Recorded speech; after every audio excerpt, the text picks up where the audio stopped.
Hello friends, தளபதியோட code படத்தில் மாளவிகா சர்மாவை தொடர்ந்து இன்னொரு நடிகை ஜாயின் பண்ணியிருக்காங்க. அது யார் அப்படிங்கிறத பற்றி இந்த ஒரு வீடியோவில் பார்க்கலாம். அதுக்கு முன்னாடி நம்ம சேனலை இன்னும் சப்ஸ்கிரைப் பண்ணலாம், சப்ஸ்கிரைப் பண்ணிக்கிங்க. வாங்க வீடியோக்குள்ளே போகலாம். ஏஜிஎஸ் என்டர்டைன்மெண்ட்டோட தயாரிப்பில் மிக பிரம்மாண்டம் உருவாகிட்டு இருக்கிற படம் தான் தி கோட். இந்த படத்தோட ஃபர்ஸ்ட் லுக் அண்ட் செகண்ட் லுக்குன்னு ரசிகர்களுக்கு வேறு லெவல் சர்ப்ரைஸாக இருந்துச்சு. அதே போல் இந்த படத்தில் முக்கியமான கதாபாத்திரங்களில் நிறைய நடிகைகள் நடிச்சிட்டு வராங்க. அதை தொடர்ந்து ரீசெண்டாக மாளவிகா சர்மா அவர்கள் ஜாயின் பண்ணாங்க.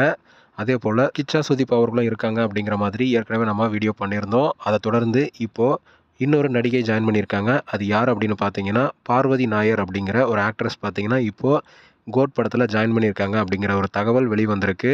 இந்த ஒரு நியூஸ் கேட்டதுலேருந்து பார்த்தீங்கன்னா இன்னும் இந்த ஷூட்டிங் முடியறதுக்குள்ளே இன்னும் எத்தனை நடிகைகள் ஜாயின் பண்ண போகிறாங்க அப்படிங்கிற மாதிரி ஒரு கேள்வி தான் எழுது. ஏற்கனவே லியோ படத்துக்கும் இதே போல தான் படத்தோட ஷூட்டிங் முடியறதுக்குள்ள எக்கச்சக்கமான நடிகர்கள் இந்த படத்தில் ஜாயின் பண்ணாங்க. அதை தொடர்ந்து இப்போ கோட் படத்துலையும் அதே போல தான் நடந்துட்டு வருது.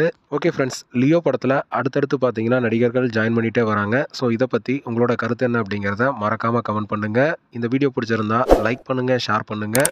இது போன்ற தளபதி பற்றின அப்டேட்களை தெரிந்து கொள்ள நம்ம சேனலை சப்ஸ்கிரைப் பண்ணி சப்போர்ட் பண்ணுங்கள். அடுத்த ஒரு அப்டேட்டோட பார்க்கலாம்.